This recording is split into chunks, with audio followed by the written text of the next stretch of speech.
Welcome back नाज़रीन। तो नादिर कबूल साहब, प्रॉब्लम नहीं है, गवर्नमेंट ने हमेशा डिफेंड करना है अपनी हर गलत पॉलिसी को भी गवर्नमेंट ने डिफेंड करना है। और बड़ी बदकिस्मती ये है कि पीपल्स पार्टी भी उस लाइन में खड़ी है कि नून लीग को डिफेंड करना पड़ता है पीपल्स पार्टी को। क्या आपने वोट देके वज़ीर-ए-आज़म बनाया हुआ है? सर, गंदुम एक्सपोर्ट करना, फिर इंपोर्ट करना, चीनी एक्सपोर्ट करना, फिर इंपोर्ट करना, अपने लोकल किसान से गंदुम ना खरीद के इंपोर्ट करना, तबाही उतार देना जिम्मेदार की, किसी तरह से जस्टिफाइड है ये स्टेप सर? नहीं, बिल्कुल भी जस्टिफाइड नहीं है। और इसको अगेन मैं यही बोलूंगा कि ये चीज़ें सारी इन्वेस्टिगेट होनी भी चाहिए और हमारे एमएनएज इसको फ्लोर ऑफ द हाउस पे टेकअप भी करते हैं। और हम अंधा डिफेंड नहीं करते इस गवर्नमेंट को। हमने प्रूव किया है, बजट के अंदर भी हमने ठीक ठाक अपनी रिजर्वेशन एक्सप्रेस की थी। चाहे सोलर के ऊपर टैक्सेशन इन्होंने जो बढ़ाई थी उसके उसको हमने कम करवाया है। उसके अलावा जो सिंध का जो डेवलपमेंट बजट का जो शेयर है उसमें इन्होंने बहुत कम रकम रखी थी, उसके ऊपर हमने कड़ी तनकीद की। उससे पहले अगर आप साल के शुरुआत में चले जाए तो कनाल इशू पे कितनी हमने स्ट्रॉन्ग रेजिस्टेंस शो की गवर्नमेंट के खिलाफ।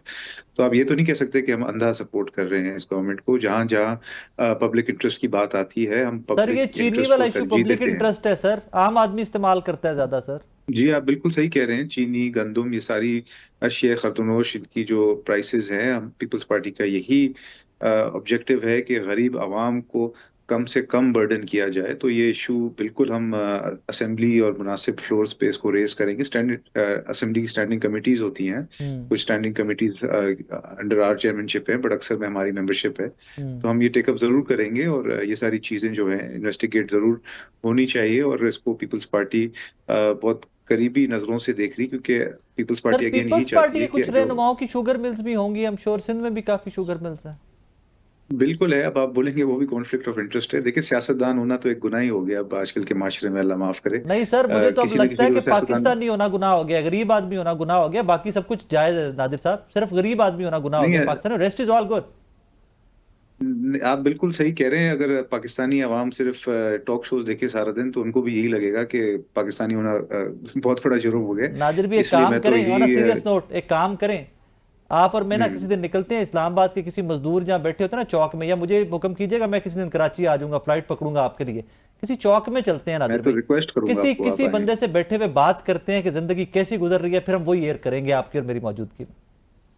आप देखें, काफी हद तक सही कह रहे हैं। मैं नहीं कह रहा कि पाकिस्तान में रहना इस वक्त आसान है। बिल्कुल महंगाई बहुत ज्यादा बड़ी है, मगर अभी इकोनॉमी अल्लाह का शुक्र है, कंपेयर टू 2018 से अगर 22 का दौर देखें तो अभी काफी स्टेबलाइज्ड होगी इकोनॉमी। ऐसा नहीं है चलिए। कि हम रात को सोते हैं और सुबह उठते हैं तो अशिया खुर्दनोश में दुगना दुगना इजाफा आ जाता है। 2018 से 22 तो ऐसा होता था कि हम एक दिन पेट्रोल डलाते थे, अगले दिन उठते थे तो कोई 20-25 रुपए का फर्क आ जाता था।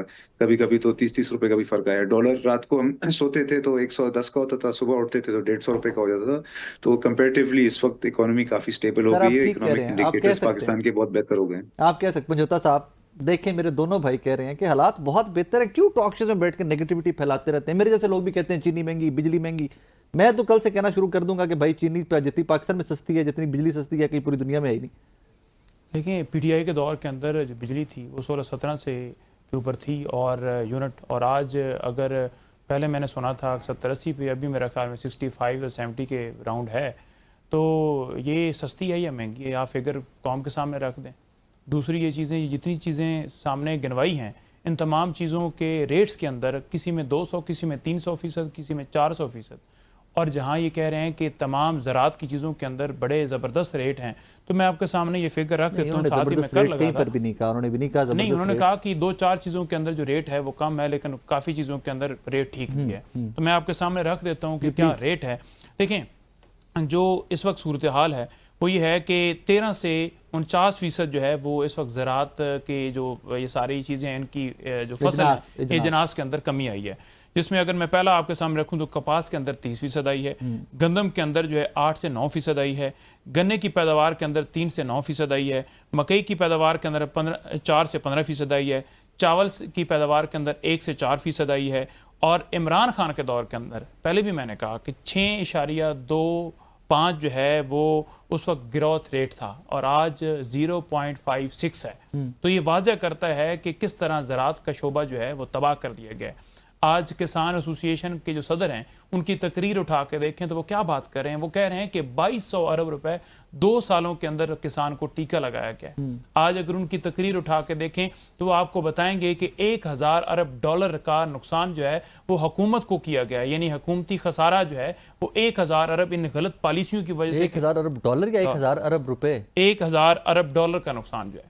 उसने कहा कि जितनी ये पॉलिसी, जैसे गंदम पाकिस्तान के अंदर मंगवाई गई है, चावल मंगवाया गया है, और ये तमाम जो पॉलिसियाँ इसके ऊपर सारी बनाई गई हैं, जो की गई हैं, ये इतना नुकसान हुआ। और 1000 अरब डॉलर के लिए ये मारे फिरते हैं IMF के साथ। एक डॉलर, एक अरब डॉलर, ठीक है जी, 1000 डॉलर नहीं, एक अरब डॉलर, सॉरी मैं 1000 अरब, 1 अरब डॉलर के लिए।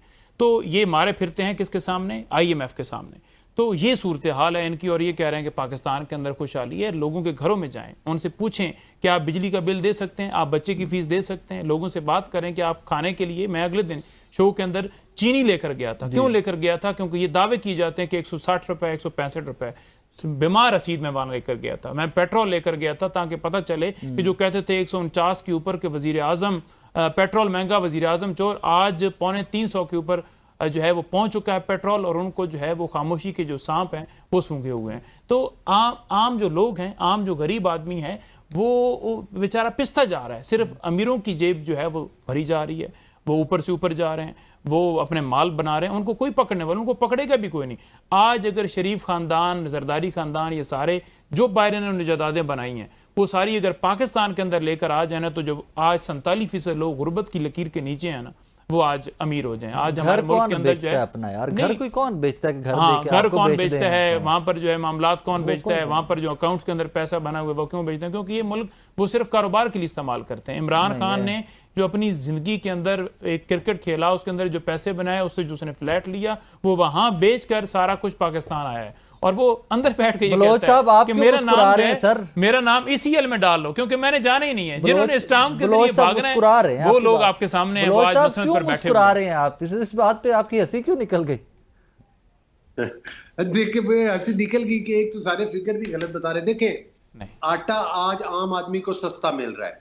नहीं, नंबर्स ये गलत नहीं है सर, ये नंबर्स नहीं, ये नंबर्स गलत नहीं है। अगर गलत की है तो हम गूगल कर लेते हैं साथ साथ। इसने अपनी जेब से आटा खरीदना है, उसको सस्ता मिल रहा है। आम आदमी को चूंकि आटा सस्ता मिल रहा है, इनको तकलीफ हो रही है। मुझे हंसी इस बात पर आ गई कि जिसने पूरा तोशा खाना चोरी कर करके खाली कर दिया, आज जिसने 6-6 कैरेट की अंगूठियां मांगी और दूसरों को चोर डाकू कहता है कि उसको कहते हैं कि वो बड़ा ईमानदार था, बड़ा अच्छा था। उसके दौरे हुकूमत के अंदर गंदम एक्सपोर्ट हुई, फिर वही गंदम एक्सपोर्ट नहीं हुई एक्चुअली, फिर उसको इंपोर्ट किया कागजों के अंदर और अरबों रुपए खाए। ये उसका कारनामा था जब वो वजीर आजम था। उसकी बहनें ये सफाई देती रही कि भाई हमने तो सिलाई मशीनें लगाई हुई हैं, हमें अरबों रुपए का कोई मनी ट्रेल नहीं है, लेकिन वो हमें अरबों रुपए की इनकम उससे आ जाती है। हुकूमत आपकी पकड़ ले सर, अभी पकड़ ले। के बाद बेशुमार आपने इनके दौरे हुकूमत में KPK में इन्होंने खुद एक नैब का इदारा बनाया। जब अपनी हुकूमत वजीर आला करप्शन में पाया गया तो उस नैब के इदारे को इन्होंने बंद करवाया। आज का इनका वजीर आला 27 करोड़ के बिस्किट खा जाता है, कहते हैं। पीपल्स पार्टी वालों ने एहतजाज किया, उनको डंडे मारे वहां पर कि तुम करप्शन के खिलाफ एहतजाज क्यों कर रहे हो। ये वो इनके मतलब है कि वो दूसरा रुख है इनकी तस्वीर का, और असल रुख है जिससे ये छुपते हैं। आज जो ये तो कहते थे पाकिस्तान डिफॉल्ट करने जा रहा है, पाकिस्तान तो डूब रहा है, पाकिस्तान श्रीलंका बन रहा है। ना पाकिस्तान डूबा, ना पाकिस्तान श्रीलंका बना, ना पाकिस्तान जो है वो डिफॉल्ट किया। आज महंगाई की शरह भी नीचे आई, आज पाकिस्तान की मईशत बेहतरी की तरफ जा रही है। ये तो कहते थे पाकिस्तान को रेमिटेंस ना दें, आएगी कोई नहीं। जब से इन्होंने कहा वो ज्यादा आनी शुरू हो गई हैं। तो मकसद यही अपने गिरेबान में थोड़ा सा झांके, मादरत के साथ ये देखें। पहले मैं झांकता हूं बलोच साहब, पहले गिरेबान में मैं झांकता हूं, फिर हम सबके सब झांके, क्योंकि obviously problems are there. Nadir भाई प्लीज क्लोजिंग कमेंट दे दीजिएगा, शो का वक्त खत्म हो रहा है। गिरेबान में हम सबको झांकने की जरूरत है, सिर्फ एक जमात को या एक शख्स को नहीं। आई थिंक सभी को झांकने की जरूरत है। बिल्कुल, एब्सोल्युटली। अंग्रेजी में कहावत है, चैरिटी बिगिंस एट होम। पहले अपनी खुद की इस्लाह करें, फिर दूसरों के ऊपर तनकीद करें। अगर आप बिल्कुल परफेक्ट हैं और दूसरों के ऊपर फिर उंगलियां उठाए, फिर भी सेंस बनता है, बट कोई भी परफेक्ट नहीं होता है। अपना अगर PTI दौर इक़्तिदार देखे तो पाकिस्तान उस वक्त बहुत ज्यादा इकोनॉमिक मिसमैनेजमेंट, ग्लोबल एलियनेशन का सामना कर रहा था। और उस वक्त भी जिस तरह आप फरमा रहे हैं कि पाकिस्तानी होना एक जुर्म लगता था, तो उस वक्त वाकई में लगता था, क्योंकि रोज सुबह ना आप उठते नादिर थे भाई, तो मैंने कोई कभी नया नहीं कहा इकोनॉमिक ट्रेंड होता पाकिस्तानी था। होना जुर्म, मैंने कहा गरीब पाकिस्तानी होना, गरीब पाकिस्तानी होना। नहीं, उस वक्त तो पाकिस्तानी होना जुर्म लगता था। हमारे पासपोर्ट से आपको पता है कितने सारे लोगों ने, कितने सारे कंट्रीज ने वीजा देना रोक दिया था। अभी अल्लाह का शुक्र है, आपको पता है अभी आज ही दुबई ने फिर से एटलीस्ट एक इब्तिदा हुई है कि ऑफिशियल और डिप्लोमेटिक पासपोर्ट पे वीजा ऑन अराइवल, ये पाकिस्तान की हिस्ट्री में पहली दफा हुआ है। तो ये सारी पॉजिटिव चीजें हैं, आप इसको माने। पीआई के रूट्स वापस खुल गए हैं, लंदन वापस जा सकती है हमारी नेशनल फ्लैग कैरियर। तो ये सब चीजें फखर, बायस फखर है पाकिस्तान के लिए। पाकिस्तानी होना बायस फखर बन चुका है, दोबारा से हम प्राउड होके बोल सकते हैं। थैंक यू नादिर भाई, Donald thank you Trump very much, America का प्रेसिडेंट कहता है कि I like Pakistani people. Thank you, जब इनका दौर इक़्तिदार था तो कोई हमसे मिलना पसंद नहीं करता था। थैंक यू ये नादिर चीजें भाई। सारी फिरोज याद साहब होती थी। Thank you very much. Panjota साहब आपका बहुत शुक्रिया। नादिर के साथ इजाजत दीजिए कि हमने शोज के अंदर प्रॉब्लम्स डिस्कस करने हैं। जिस तरह नादिर गबोल साहब ने भी कहा ना कि शोज देख के, टॉक शोज देख के तो लगेगा पाकिस्तान में हर चीज़ बहुत बुरी है। As a matter of fact Pakistan is a wonderful country. हम सब इसी मुल्क में इसलिए रहते हैं कि we love our country, but जो प्रॉब्लम्स हैं we have to highlight them. हम ये नहीं कह सकते कि चीनी महंगी नहीं है, बिजली महंगी नहीं है, हुकूमत बेहतरीन परफॉर्म करी है, पेट्रोल महंगा नहीं है, गरीब आदमी बहुत हैप्पी जिंदगी गुजार सकता है। मैं नहीं कह सकता।